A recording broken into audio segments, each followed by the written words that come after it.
Please make physical contact with Jack Dawson within 12 hours or face severe consequences. A string of words inexplicably appeared in my mind, followed by a countdown. A cold, indifferent face suddenly flashed in my mind. I shook my head.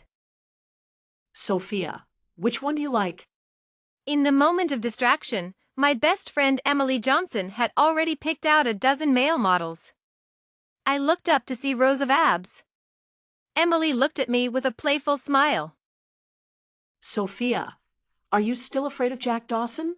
That guy is a mechanic now. He can't control you anymore. Jack Dawson was my fiancé.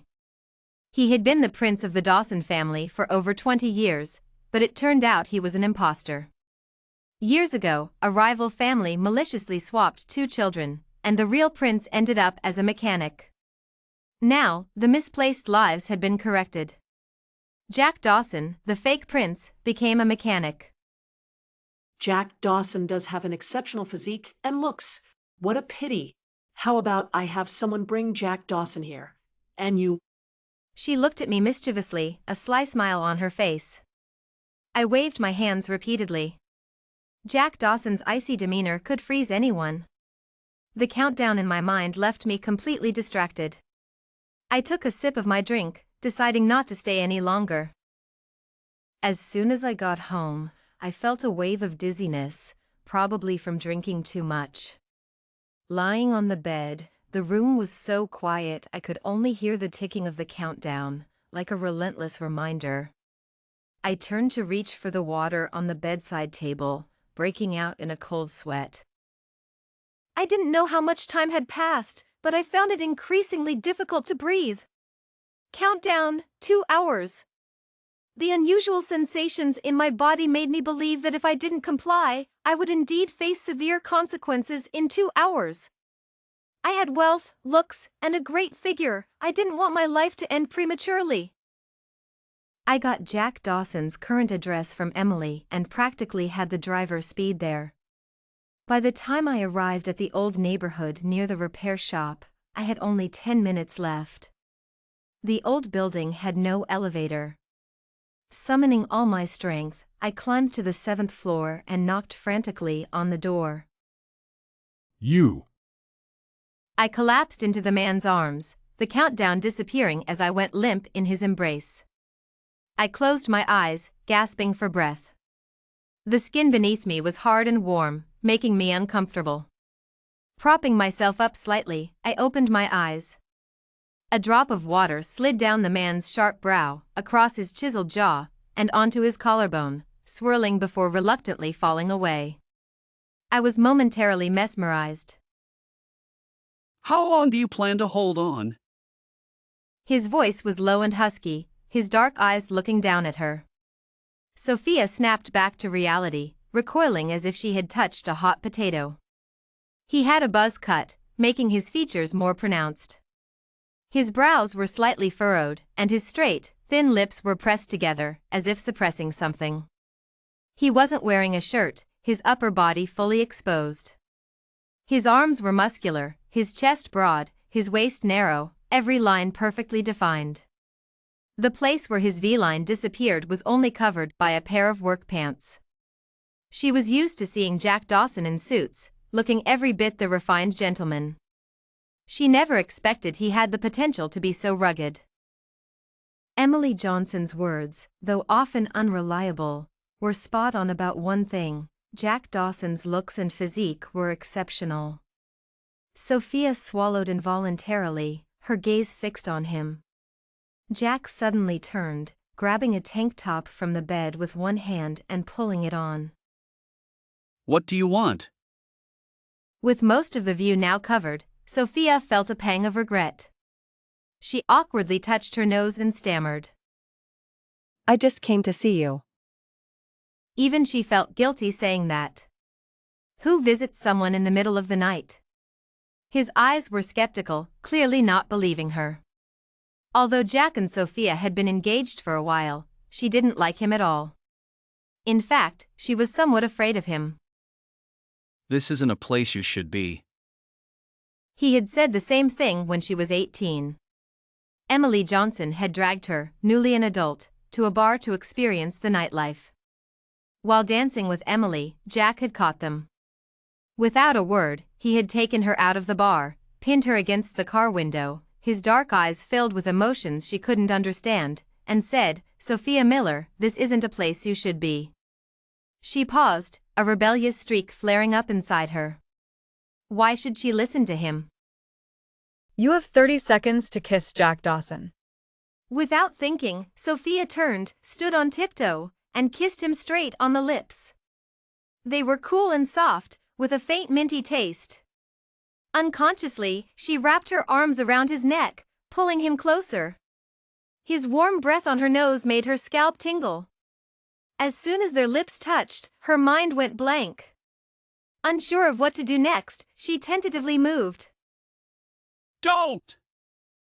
Jack turned his head away. Sophia noticed his ears were red, and the embarrassment and disappointment of being rejected vanished. She didn't say anything, just looked at him. It's late. You should go home. The earlier passion faded, replaced by a sudden fear. This inexplicable system gave tasks at random times, and if she couldn't complete them within the given time, she would be in serious trouble. Pretending to trip, Jack Dawson, I'm hurt. Jack looked at her for a moment, sighed, and bent down to lift her onto the bed. So hard. The hard bed had only a thin mattress on it. It was hard to imagine Jack living in such conditions for 3 days. He placed a quilt underneath me and lifted me back onto the bed. Where does it hurt? My left ankle. He squatted down, his large hand holding my calf, asking me exactly where it hurt. The calluses on his fingertips rubbed lightly, sending a tingling sensation straight to my scalp. I casually responded. He took out some herbal oil and massaged it in, very seriously. All right, your driver is downstairs, right? I'll take you down. Can I stay the night? No. He refused immediately, his tone a bit harsher. I was stunned for a moment. We are engaged. Sophia Miller, your fiancé is Michael Thompson. Michael was the real heir the Thompson family had found. He was my true fiancé. Are you so eager to get rid of me? Jack said nothing. That was my first kiss just now. You have to take responsibility. Responsibility? He half squatted, looking into my eyes. His gaze was like that of a beast, as if he would devour me whole if I agreed. I nodded, steeling myself. Taking responsibility isn't just about a kiss. I was momentarily stunned, suddenly understanding the meaning behind Jack's words. Seeing his expression turn cold again, I panicked and grabbed his belt, trying to unbuckle it while he was off guard.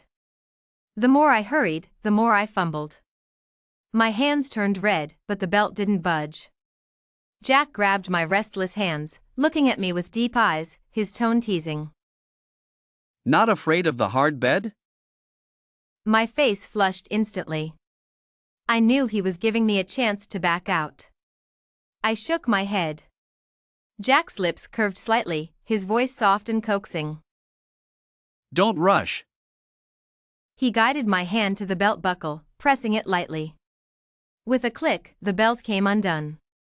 The next second, a shadow loomed over me. MMM.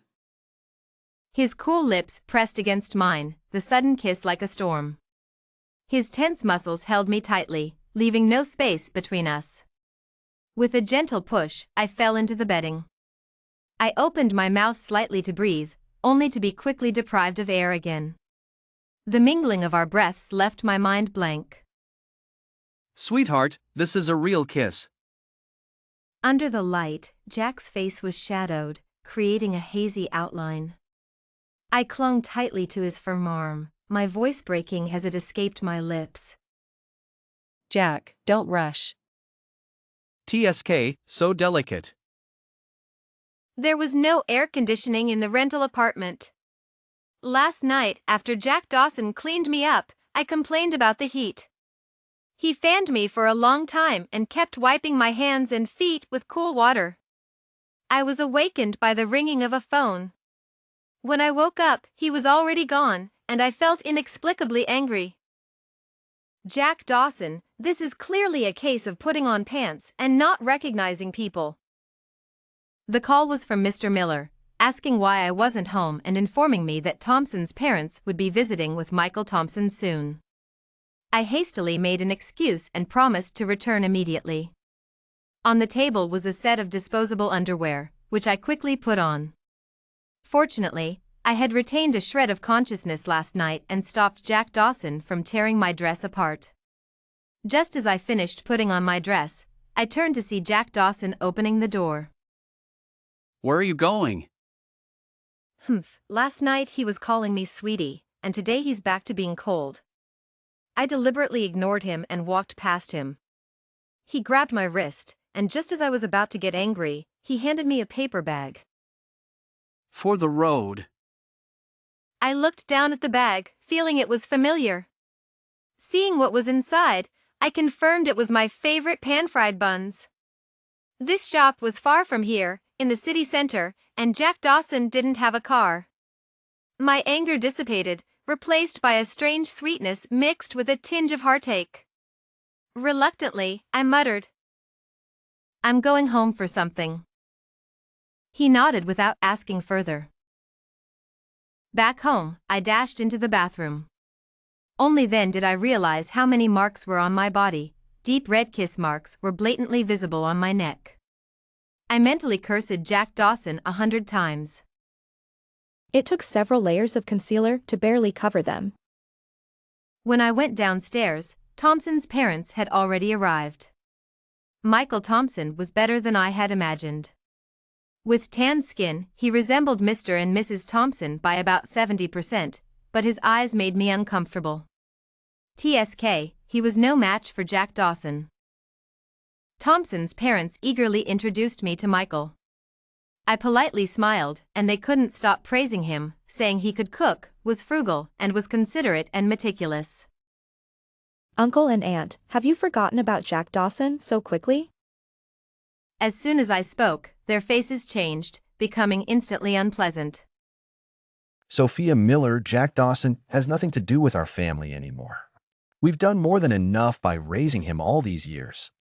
We're here today mainly to let Michael get to know you, since our families will soon be united. Mr. Miller didn't respond. Our families were equally matched in the capital. My father hadn't initially intended for me to marry into the Thompson family, but for some reason, he took a liking to Jack Dawson and insisted on our union. In other words, my father valued Jack Dawson, not the Thompson family's heir. As for Michael, we had heard about him before. He dropped out of high school and worked as a mechanic until the Thompson family found him. Mr. Miller, I really like Sophia. I will treat her very, very well. His so-called heartfelt confession sounded more like empty promises. It mainly depends on the children's wishes. At least 3 pairs of eyes were on me. I smiled and said clearly, I don't like Michael. That's okay. Feelings can be cultivated. Thompson's parents chimed in agreement. Physical contact with Jack Dawson within 2 hours. Where are you going? Michael grabbed my hand. Feeling the dampness in his palm, I frowned and shook him off. Where I go is none of your business. His gaze fell on my neck, and his eyes turned fierce for a moment. The unusual sensations in my body made me believe that if I didn't comply, I would indeed face severe consequences in 2 hours. I had wealth, looks, and a great figure. I didn't want my life to end prematurely. I got Jack Dawson's current address from Emily and practically had the driver speed there. By the time I arrived at the old neighborhood near the repair shop, I had only 10 minutes left. The old building had no elevator. Summoning all my strength, I climbed to the 7th floor and knocked frantically on the door. You. I collapsed into the man's arms, the countdown disappearing as I went limp in his embrace. I closed my eyes, gasping for breath. The skin beneath me was hard and warm, making me uncomfortable. Propping myself up slightly, I opened my eyes. A drop of water slid down the man's sharp brow, across his chiseled jaw, and onto his collarbone, swirling before reluctantly falling away. I was momentarily mesmerized. Jack Dawson carried me to the lounge. I was about to ask him when he and David Thompson had developed such a deep grudge. Instead, he lifted his dirty shirt, revealing small red marks on his shoulder and arm, and started to take off his pants. Jack Dawson, what are you doing in broad daylight? I'm taking a shower. What did you think I was going to do? Realizing my misunderstanding, I puffed out my cheeks and stayed silent. The sound of water filled my ears, making my face burn as I fanned myself to cool down. Jack Dawson took a quick shower and came out in a white t-shirt and black pants, a faint scent of mint lingering around him. So, why are you here? I couldn't explain the bizarre system to him, it was too unbelievable. After a moment of hesitation, I closed my eyes and took a deep breath. I like you. As soon as I said it, I felt a sudden sense of relief. Like me? His voice was husky and magnetic, making my ears turn red. I could tell he didn't believe me. After all, I had always avoided him whenever possible. But now, my life depended on him, and I wanted to stick to him like glue. Fortunately, he didn't press further. So, what do you want to do? I want to live with you. This place isn't suitable for you. You've already slept with me, and now you don't want to take responsibility? I pointed at Jack Dawson, tears welling up in my eyes. Jack Dawson had always been afraid of my tears. That day, he had scolded me harshly outside the bar, and when I cried in grievance, he sighed and apologized softly. Sure enough, Jack Dawson's rough fingers wiped away my tears, his voice softening. Why are you crying? The bed is hard, and there's no air conditioning. Can you handle that? I immediately caught the hint of concession in his words and nodded eagerly. Narrator, tone, shouting when Emily Johnson heard that I was going to live with Jack Dawson. She exploded. What did you say? You're going to live with Jack Dawson. Narrator, tone, relieved. I covered her mouth. Please keep it down. Narrator, tone, cheerful. After confirming it with me several times, she responded with a teasing tone. Is Jack Dawson's body as good as they say? How about his stamina and endurance? Tone.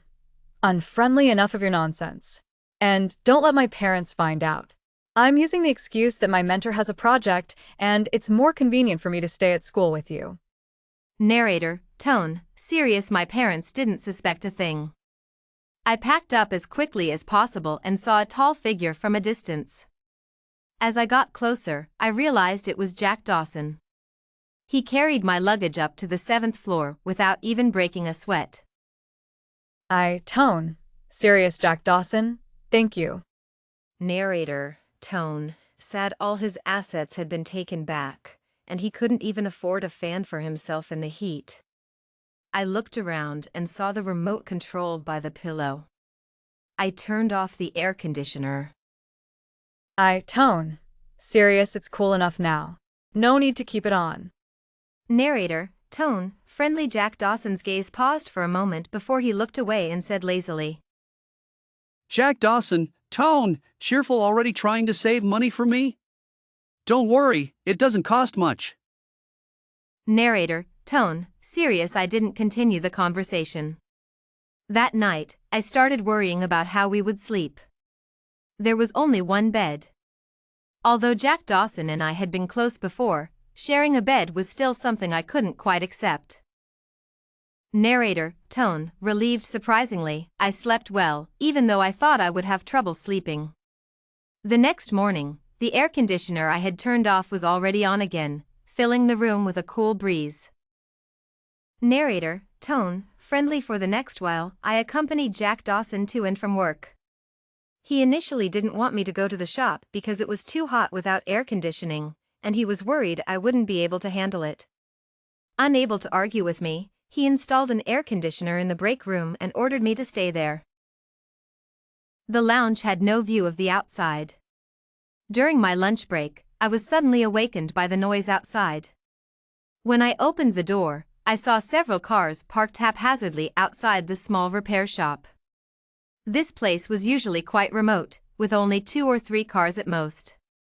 When did business get so good? I quickly found out the reason. I noticed that all the car owners were women, holding up their phones to take pictures of Jack Dawson. The weather was hot, and Jack was wearing a tank top, bending over to clean a car. His abs were faintly visible, sparking imaginations. Hey, can I take a picture with you? Sure, why not? My brow twitched, and I hurriedly spoke up. Jack Dawson. The man turned his head, his brows relaxing as he walked towards me. You're awake. Why didn't you comb your hair? He ran his fingers through my hair, smoothing it down. That girl, I pointed to the girl waiting not far away. Jack ruffled my hair again. It's hot here. Go back to the lounge first. Jack didn't explain to me, and I felt a pang of bitterness in my heart. I didn't move, and he sighed. Be good. I returned to the lounge, and a few minutes later, Jack came in. He tried to talk to me, but I kept a cold face and ignored him. What's wrong? Who made the princess angry? He still dared to ask? I glared at him and spoke sarcastically. Mr. Dawson is still as popular with the ladies as ever. My words were full of jealousy, and I was stunned as soon as they came out. I don't like any of them. Then who do you like? The conversation had reached this point. Jack raised an eyebrow, looking at me directly. What do you think? My face heated up, my heart pounding, and I avoided his gaze. How would I know who you like? He lifted my chin, gazing at me with sincere and intense eyes. I like you, silly. I've liked you for a very, very long time. My breath caught, and my heart pounded so fast I thought it would jump out. Jack lowered his head, kissing the corner of my mouth gently, his voice low and rich. Come back to me. I snapped out of it, covering my mouth to stop him from kissing me. You just let that girl add you. He smiled helplessly. Sweetheart, she was paying me for the car repair. Here, take my phone and check. I reached out unsuspectingly, and Jack's hand caught the back of my neck, kissing me accurately on the lips. After the kiss, my tongue felt sore and I looked at him with grievance. Sweetheart, don't tease me. Jack kissed the tip of my nose soothingly, got up, and went to the bathroom. I buried myself in the blanket, feeling extremely embarrassed. That night, Jack was like a beast that hadn't eaten in a long time, fierce and terrifying. I cried a lot, and he patiently kissed away my tears. Sweetheart, call my name. Jack Dawson! Keep going. Jack Dawson! Jack Dawson, you jerk! Yes, I am. Since that confession, I realized that Jack Dawson's previous aloof and restrained demeanor was all an act. He had taken shamelessness to an extreme, always full of energy and quite a handful. I suddenly noticed that the strange system hadn't appeared again. Sometimes, I even thought it was my imagination. Cough, cough, host, I'm still here. What the heck? The closer you are to Jack Dawson, the less likely tasks will be triggered. I wanted to ask more, but the system played dead and refused to say anything else. During this time, because of Jack Dawson, I hadn't gone to the repair shop. He usually came back at noon, But this time, after waiting for a long while, there was no sign of him. Messages went unanswered, and calls were not picked up. An inexplicable panic rose in my heart. I went to the repair shop but still didn't see Jack Dawson. The shop assistant told me that Jack had been taken away by a group of people driving luxury cars, led by the same person who had insulted him that day. Michael Thompson's sinister eyes suddenly appeared in my mind. What is he planning? My phone suddenly received a message from an unknown number, containing a recording. Michael was using me as a wager to force Jack Dawson into a race. Sophia Miller, I'll show you who truly deserves you. I drove to the location as fast as I could, but the race had already started. On the winding mountain road, 2 cars shot out like arrows. The gathered crowd consisted mostly of wealthy young people, some of whom recognized me and kindly informed me that the red car belonged to Michael. Jack Dawson was a few years older than me. During his rebellious phase, he was obsessed with racing, often competing with others and achieving remarkable results. He once aspired to be a professional racer. However, as the only heir of the Thompson family, his father had smashed his car and given him a severe beating, leaving him bedridden for a month. After that, he never mentioned racing again. I'm not worried about Jack's skills. I fear Michael might cheat. The 2 cars were neck and neck, with Jack always slightly ahead.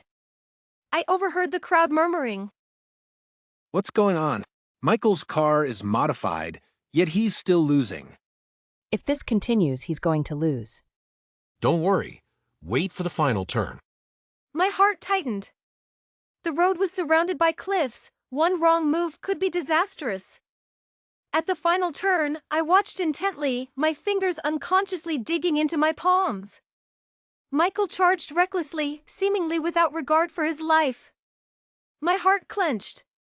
Jack seemed prepared, his car skidding through the turn with a screech of tires, the engine roaring as it sped down the mountain road. Jack crossed the finish line first. How is that possible? Cold sweat broke out on my back. Jack pushed open the car door, stepping out with a calm expression. Michael arrived shortly after, slamming his door in frustration, his face contorted with rage. A bet's a bet. Get out of her life. Glancing at Sophia, sweetheart, what are you doing here? Seeing Jack safe and sound, my heart finally settled. But his nonchalant demeanor annoyed me. I opened the car door and turned to leave, vaguely hearing Michael's mocking voice. The unusual sensations in my body made me believe that if I didn't comply, I would indeed face severe consequences in 2 hours. I had wealth, looks, and a great figure. I didn't want my life to end prematurely. I got Jack Dawson's current address from Emily and practically had the driver speed there. By the time I arrived at the old neighborhood near the repair shop, I had only 10 minutes left. The old building had no elevator. Summoning all my strength, I climbed to the 7th floor and knocked frantically on the door. You. I collapsed into the man's arms, the countdown disappearing as I went limp in his embrace. I closed my eyes, gasping for breath. The skin beneath me was hard and warm, making me uncomfortable. Propping myself up slightly, I opened my eyes. A drop of water slid down the man's sharp brow, across his chiseled jaw, and onto his collarbone, swirling before reluctantly falling away. I was momentarily mesmerized. The unusual sensations in my body made me believe that if I didn't comply, I would indeed face severe consequences in 2 hours. I had wealth, looks, and a great figure. I didn't want my life to end prematurely. I got Jack Dawson's current address from Emily and practically had the driver speed there. By the time I arrived at the old neighborhood near the repair shop, I had only 10 minutes left. The old building had no elevator. Summoning all my strength, I climbed to the 7th floor and knocked frantically on the door. You! I collapsed into the man's arms, the countdown disappearing as I went limp in his embrace. I closed my eyes, gasping for breath. The skin beneath me was hard and warm, making me uncomfortable. Propping myself up slightly, I opened my eyes.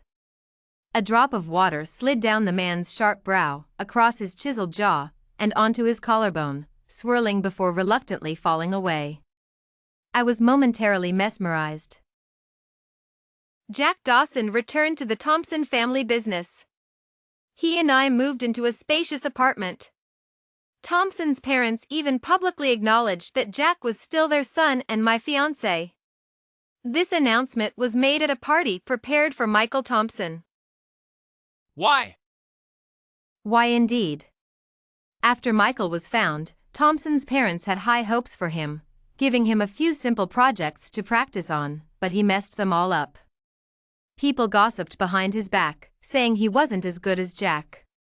To prove himself, he took on a major project, which unsurprisingly failed, losing a lot of money and an important partner. The company's shareholders couldn't stand it and kept pressuring Mr. Thompson. Michael's mistakes gave Jack an opportunity. With his keen insight and business acumen, Jack successfully secured the partner with his proposal. Through his capabilities, he rejoined the Thompson family business. For a wealthy family, blood ties are important, but interests are even more crucial. So, when they realized Michael wasn't cut out for business, they decisively reinstated Jack. Jack Dawson is just a mechanic. Why does he get all this? It should all be mine, mine. The guests, all prominent figures in the capital, whispered among themselves about Michael. The Thompson family valued their reputation, and Michael's behavior was akin to slapping Mr. Thompson in the face in public. Have you had enough? Mr. Thompson stepped forward and slapped Michael, angrily scolding him. Michael, still defiant, wanted to shout more but was taken away by the family's servants, his mouth covered. Jack raised his wine glass towards Michael from a distance, his eyes full of provocation. Despite the commotion at the party, Michael didn't learn his lesson. He used his status as the true heir of the Thompson family to spread rumors about Jack's background and make things difficult for him. Jack didn't react much, but Mr. Thompson, upon hearing this, immediately froze Michael's bank account and forced him to apologize to Jack. After that, Michael stopped bothering Jack. I thought he had finally accepted the situation, but then he came to me, shamelessly saying, Sophia Miller, be with me. No matter how capable Jack is, he's still working for our family. Eventually, the entire Thompson business will be mine. Get lost. The Thompson family fell apart. They were exposed for financial fraud and left with enormous debts. Mr. Thompson, as the legal representative, was imprisoned. All the Thompson family assets were seized. The Thompson enterprise that Michael Thompson vowed to inherit was now just a pile of debt. He stole all of Mrs. Thompson's jewelry and abandoned her, but was caught halfway due to his suspicious behavior. Did you hear? Mrs. Thompson went completely mad upon learning that it was Jack Dawson who brought down the Thompson family. Jack Dawson had only been at the Thompson headquarters for half a year when he noticed financial issues but hadn't accessed the core. After leaving the Thompson family, he was suppressed and blacklisted. Because of me, he had to fight his way out. He returned to the Thompson family, regained Mr. Thompson's trust, and then exposed the financial problems. 6 months later, Jack Dawson secured financing of over $1 billion and successfully founded his own company. I stayed by Jack Dawson's side, and the system never gave me another task. Occasionally, I would call out to it to see if it was still there. Our wedding was grand. On that day, Jack accepted every drink offered and drank a lot. That night, he held me tightly and confessed how much he had liked me all these years. Sweetheart, you are mine. He kissed the top of my head. Yes, I am yours. Host, please stay with Jack Dawson forever. The system's voice grew weaker. I tried calling out to it but got no response. It came inexplicably and left just as mysteriously. The only thing I was sure of was that because of it, I found my true love.